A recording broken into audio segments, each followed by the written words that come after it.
जवाब दीजिए इसका, क्या सबको इस प्रक्रिया में अच्छे से शामिल नहीं होना चाहिए? और एक बूथ पर औसतन 700 से 1200 वोट होते हैं। ऐसे में अगर बूथ लेवल एजेंट्स भी जो आप लोगों की पार्टियों के हैं सब मदद करें, शुद्धिकरण ही तो चाहते हैं ना। राहुल जी भी अगर कह रहे हैं हाइड्रोजन बॉम्ब कोलंबिया की मॉडल है, कहीं ब्राजीलियन मॉडल है, वही तो निकालना है ना इन लोगों को। अगर फर्जी तरीके से चल रहा है वो इसी शुद्धिकरण से होगा। देखिए अंजना जी, अभी हर्ष जी ने हमारे राष्ट्रीय अध्यक्ष आदरणीय अखिलेश यादव जी की तारीफ की, बहुत बहुत धन्यवाद हर्ष जी आपका। लेकिन वो दिन दूर नहीं है जब भारतीय जनता पार्टी के प्रवक्ता भी खड़े होकर के बोलेंगे कि आदरणीय अखिलेश यादव जी इस देश का भविष्य हैं। नहीं कहेंगे, नहीं। अब सुनते रहिए, अरे सुनते रहिए, अरे सुनिए सर, सुनिए। अभी क्या है कि यहां पर देखिए ज्यादातर नौजवान बैठे हुए हैं। भारतीय जनता पार्टी की यह आदत है कि जब तक के ये किसी चीज में झूठ ना बोलें इनकी डिबेट खत्म नहीं हो सकती, इसके डिस्कशन नहीं खत्म हो सकते हैं। गोस्वामी तुलसीदास जी ने लिखा है कि झूठ ही लेना, झूठ ही देना, झूठ ही भोजन, झूठ चबेना, बोले ही मधुर वचन जिमी मोरा, खाए महाआदि हृदय कठोरा। यानी कि इनकी सुबह झूठ से शुरू होती है, शाम झूठ पर खत्म होती है। ये खाते भी झूठ हैं और पीते भी झूठ हैं। देखिए अभी इन्होंने एक आदमी का जिक्र किया, क्योंकि आज तक का उसमें नाम लिया गया है इसलिए मैं उसमें कोई कमेंट नहीं करूंगा अंजना जी। लेकिन मालदा निवासी 19 वर्षीय आमिर शेख को जून में इल्लीगल तरीके से बांग्लादेश भेजा गया और फिर इन्हीं की सरकार उसको वापस लेकर के आई। तो ये एक नैरेटिव खड़ा करते हैं। लेकिन आज क्योंकि यहां पर जेनजी एक हिसाब से मैं कहूंगा कि बैठा हुआ है, आप देखिए कि आदरणीय मोदी जी जो हैं वो एक अंग्रेजी में टर्म है शायडन फ्रोइडा, मुझे लगता है कि उससे कुछ ज्यादा प्रभावित हैं। इस शब्द का मतलब होता है, आप लोग गूगल करिएगा, कि दूसरे को दुख देना, दूसरे को परेशान देखने में कुछ उनको अच्छा लगता है। क्या हुआ था, एकदम से शायडन फ्रोइडा उनके दिमाग पे हावी हो गया और वो किसान बिल ले आए और पूरे देश के किसानों को उन्होंने ला करके दिल्ली में बैठा दिया और 700 किसानों की शहादत हो गई। अचानक मोदी जी टीवी पर प्रकट हो जाते हैं, ये भी अचानक मोदी जी टीवी पर प्रकट हो जाते हैं और फिर कहते हैं कि कल से 500 और 1000 के नोट जो हैं वो बंद कर दिए जाएंगे और पता नहीं कितने लोगों ने अपनी जान दे दी। तो मैं यहां पर बैठे हुए जेनजी से आह्वान करता हूं कि मेराज फैजाबादी ने एक शेर कहा है कि यार मक्तल से तो बहरहाल एक बार गुजरना होगा, बच गए हम तो किसी और को मरना होगा, और टाल देने से कोई मसला हल नहीं होता, एक ना एक दिन तो फैसला करना होगा और अगली नस्लों को तबाही से बचाने के लिए जो भी करना है इसी नस्ल को करना होगा, आप ही लोगों को करना होगा। क्योंकि भारतीय जनता पार्टी जो है वो आज इस देश में जिस तरह से इस देश के, आप एक बात बताइए, सुनिए, एसआईआर करना है कि नहीं करना है? एसआईआर बिल्कुल करना है, उसमें कोई डाउट नहीं। तो फिर इनको क्या करना है? इनको बिल्कुल एसआईआर, आपने बताया ना कि कुछ करना है, क्या करना है इनको? इनको ये करना है, एसआईआर का फॉर्म बिल्कुल भरना है। लेकिन भारतीय जनता पार्टी के जो मंसूबे हैं, ममता दी तो कह रही है कि नहीं होना है। नहीं, देखिए ममता दीदी क्या कह रही है उनके आप प्रवक्ता से पूछ लीजिएगा, लेकिन मेरी पार्टी का यह मानना है कि इनको करना चाहिए कि हर आदमी को एसआईआर का फॉर्म भरना है और इनके जो मंसूबे हैं कि विपक्ष के नाम को काटना है, हम लोकतंत्र के प्रहरी होकर के खड़े होंगे और इनके मंसूबों को फेल करेंगे और वोटर लिस्ट में एक भी नाम इनका काटने नहीं देंगे। ये हमारा कमिटमेंट है, ये इनका कमिटमेंट है। मैं बताता हूं हमारे मंसूबे क्या है। आज ही जीडीपी का डेटा आया, हिंदुस्तान का जीडीपी 8% है, जो कांग्रेस पार्टी के समय फ्रेजाइल 5 था। ये हमारा मंसूबा है। कितने लोगों तक पहुंचा है जीडीपी? मंसूबा है हिडमा का, जो हिडमा नक्सली आतंकी हिडमा, उसका वीडियो राहुल गांधी अपने ऑफिशियल यूट्यूब चैनल से डालते हैं। इनका मकसद है कि युवा जो है प्रो हिडमा के स्लोगन्स पकड़े। हमारा है कि युवा कोडर, एआई इंजीनियर बने, जो हिंदुस्तान की जीडीपी को 8% तक आज पहुंचाया है। हमारा मकसद है कि 1 लाख स्टार्टअप बने। इनका मकसद है कि नक्सलियों का समर्थन करे। हमारा मकसद है कि घुसपैठियां हटाए, जिससे हिंदुस्तान के युवा का रोजगार कोई घुसपैठियां ना छीन सके। इनका मकसद है वोट बैंक के नाम पे ये घुसपैठियों का संरक्षण करे। तीसरी बात, आप सब युवा है, आप सब से मैं ओपन कहना चाहता हूं चैनल में, आप सबसे माफी मांगूंगा अगर मैंने एक भी बात झूठ बोली हो, वरना इनसे माफी जरूर मंगवाइएगा। बिहार के अंदर हिडमा का राहुल गांधी ने वीडियो डाला है। बिल्कुल, राहुल गांधी का एयर पोल्यूशन वाला वीडियो यूट्यूब पे देखिए, 7 मिनट 15वां सेकंड के ऊपर राहुल गांधी जो प्रो हिडमा स्लोगन्स निकाल के जो इंडिया गेट पे लोग आए थे उनका समर्थन करते हुए दिखे और बोले ऐसे प्रोटेस्ट और कैसे ऑर्गेनाइज करोगे? तो जो आदमी हिडमा जैसे आतंकियों का समर्थन करे, जो चाहे कि युवा ऐसे प्रोटेस्ट निकाले, वो देश हित में कभी नहीं हो सकता। ये सच्चाई है अंजना जी। वापस से मैं कहूंगा, क्या अभी तक एक भी इनका आर्ग्यूमेंट कोर्ट ऑफ लॉ के अंदर एसआईआर के खिलाफ स्टे किया है? तो बिहार के पहले से बात बता रहे, एक मुझे बता। अच्छा, कितने लोग यहां पर मानते हैं कि अगर वाकई ऐसा मामला है तो कोर्ट जाना चाहिए? हाथ उठाइए।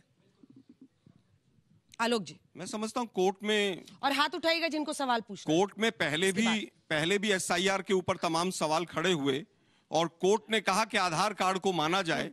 कोर्ट ने तमाम फैसले अपने ऐसे दिए जिनसे एसआईआर के ऊपर सवालिया निशान लगे, और आगे भी ऐसा होगा। आज भी आर्ग्यूमेंट चल रहा था।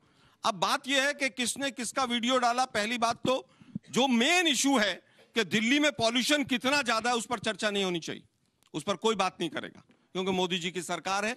अब कांग्रेस की सरकार नहीं है, बच्चे चाहे दम घुट के मर जाएं, अब नहीं होना चाहिए। राहुल जी ने कोई वीडियो ऐसा नहीं डाला, पहली चीज।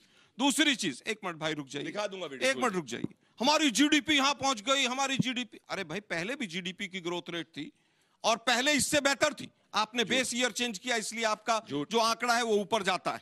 दूसरी चीज, कल ही 2 दिन पहले ही पता चला कि साहब डॉलर जो है वो 90 रुपए के करीब चला गया। आप एक कोई मैक्रो इकोनॉमिक्स माइक्रो इकोनॉमिक्स का इंडिकेटर, आप सब यंग हैं, देखिए कहां पर हिंदुस्तान जा रहा है। भुखमरी का इंडेक्स हो, पर कैपिटा इनकम की क्या हालत है, हम कौन से स्थान पर पहुंचते चले जा रहे हैं। आप केवल कुछ आंकड़ों की बाजीगरी से देश को गुमराह कर रहे हैं। ठीक, सर एक सवाल मेरा ये है कि जैसे अभी आपने कहा था कि बीजेपी जहां इलेक्शन लड़ती है वहां पे जो है ये घुसपैठियों का मुद्दा आ जाता है। अगर ये बात है तो अभी बंगाल से जो बिल्कुल ये हमारे रोहिंग्या निकल रहे हैं बाहर और बांग्लादेश जा रहे हैं, जो बीएसएफ के फौजी इसकी इंफॉर्मेशन दे रहे हैं, फिर ये कहां से आया, ये कौन से लोग हैं, कहां से जा रहे हैं, अगर से बीजेपी ये मुद्दा उठाती है तो? ठीक है, आप अभी जो उपराष्ट्रपति चुनाव हुआ था उसमें तो बैलेट पेपर से चुनाव हुआ, तो उसमें कैसे बीजेपी इतना सीटें अधिक पा गई और कैसे विपक्ष हार गया उसमें भी। और कहां तक बच्चे सोचते हैं, हाँ, जल्दी जल्दी। और मैं 2 सवाल हैं इनके दोनों के उत्तर खुद बंगाल से हूँ, तो मेरा सवाल ये है कि जहाँ मैं रहती हूँ वहाँ पे इतने बांग्लादेशी रहते हैं, तो बंगाल से बांग्लादेशी को निकाला क्यों नहीं जा रहा है अभी तक, क्यों है वो बांग्लादेशी? जल्दी आइए, आ रही हूँ। विपक्ष के पास सिर्फ आरोप है, सबूत क्यों नहीं है? सबूत है तो वो सुप्रीम कोर्ट क्यों नहीं जाता? मैं उत्तर देता हूं। अंजना जी 3 सवाल है, तीनों नोट कर लिए मैंने। आखिरी सवाल, जल्दी से दौड़ के आओ, जल्दी आखिरी सवाल जिसके बाद जवाब लेंगे। मैम ये एसआईआर के मुद्दे को लेकर सर्वोच्च न्यायालय पे सवाल उठा रहा है। सर्वोच्च न्यायालय पे सवाल नहीं है, लोकतंत्र पे सवाल उठा रहा है। लोकतंत्र पर सवाल आप ही से शुरू करते हैं क्योंकि सारे सवाल आप ही से हैं। जी एक आखिरी सवाल इस बच्चे का। सर क्या अपोजिशन डर रही है कि एसआईआर के बाद उनका पूरा वोटर बैंक खत्म हो जाएगा? देखिए अभी तो मैं उत्तर दूं अंजना जी। हाँ शुरू देखिए मुझे लगता है अंजना जी ने अभी कहा कि ना वोट काटने की प्रक्रिया ना जोड़ने की प्रक्रिया। विपक्ष इस बात से डर रहा है कि भारत में लोकतंत्र समाप्त हो रहा है। जिस देश के अंदर chief justice of India supreme court के, उनको जूता फेंक कर मारा जाता है और एक वर्ग उसका भी समर्थन करता है। देश कहां जा रहा है सोचिए आप घर जाके बैठ के। पहला सवाल उपराष्ट्रपति महोदय का सवाल आया था। उपराष्ट्रपति महोदय आजकल घंटों में गायब हो जाते हैं इस देश के अंदर। एक हफ्ता 10-10 दिन तक उनकी अपीयरेंस नहीं होती है। कौन सी अफीम सुंघा के उनको कौन से फार्म हाउस में फेंका जाता है, ये देश वहां जा रहा है। नहीं, वापस आता हूं। घुसपैठियों की बात की आपने, बहुत ज्यादा घुसपैठियों की बात की आप लोगों ने। घुसपैठी निकालना किसका काम है? केंद्र सरकार का।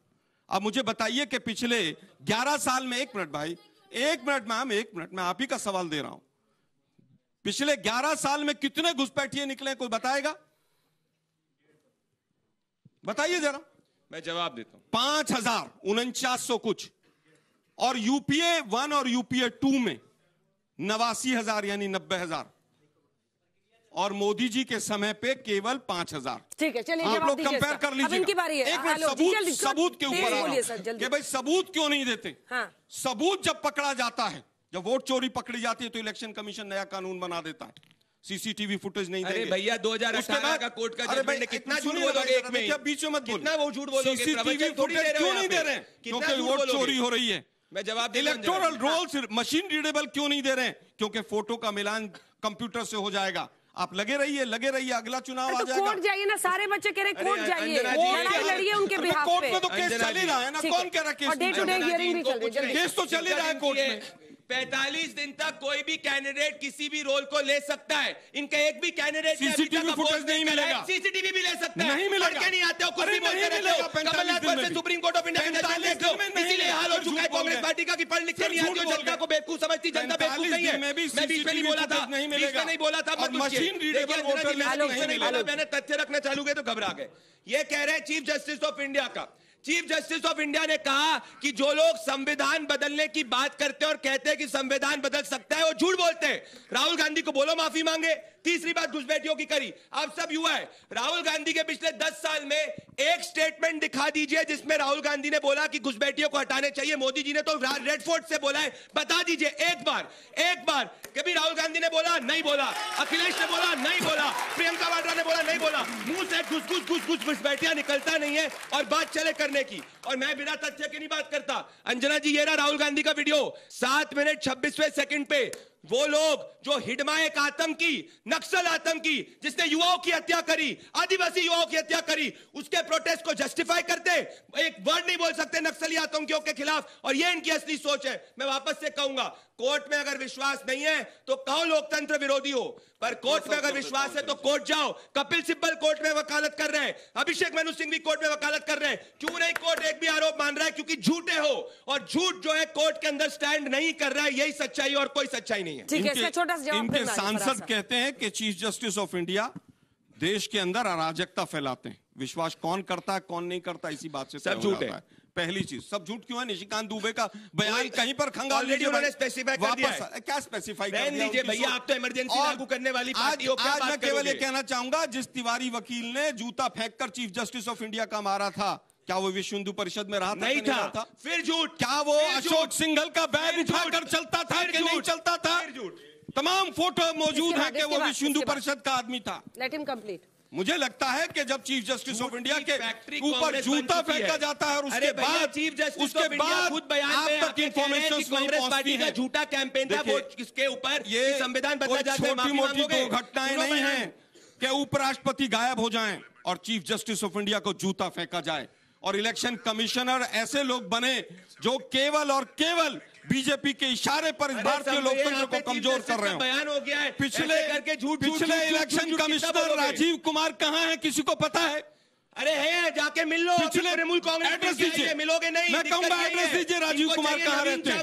जो सोनिया गांधी के मैं मिलने जाऊंगा, इनके समय में सोनिया गांधी मिलने जाऊंगा और कल ही मिलने जाऊंगा।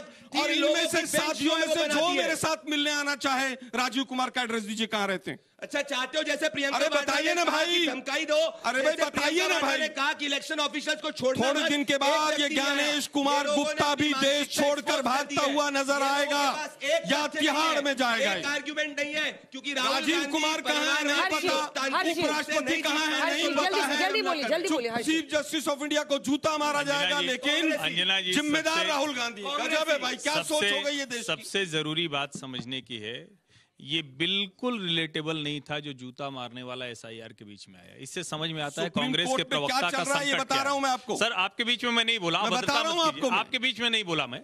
जिस देश में चीफ जस्टिस ऑफ इंडिया को जूता मार के एक वर्ग ये कहे कि नहीं ठीक किया। न्यायालय ने बिहार चुनाव के समय क्या एक बात कही थी कि आधार कार्ड को जिनका नहीं आइडेंटिफिकेशन उसको आप मान लीजिए, मान लिया गया। एसआईआर पर बिहार में कोई भी ऐसी घटना नहीं हुई जिसको साजिश के तौर पर ये इस्तेमाल कर पाता। 5 लाख डुप्लीकेट वोटर बिहार में कैसे रह गए? सरकार को एसआईआर के जांच करानी चाहिए। इसका कोई उत्तर नहीं। जिस तरह से 10 लाख लोग ऐसे जिनका एड्रेस 000 है देने के बावजूद एसआईआर के पास मसला उठा रहा है। मुझे लगता है कि विपक्ष की बड़ी साजिश है, वरना 700 से 1200 लोगों को वेरीफाई करके उनको फॉर्म देके और डिजिटाइज मतलब बीएलओ आत्महत्या कर रहे हैं, इसमें भी विपक्ष जिम्मेदार है। गजब है भाई, सरकारें आपकी हैं, तंत्र आपका है। जागरूक हैं, ये नेता लोग आपको भरमा रहे हैं, इससे बचिए। लोकतंत्र आप बचाएंगे, नेता को सिर्फ सत्ता चाहिए,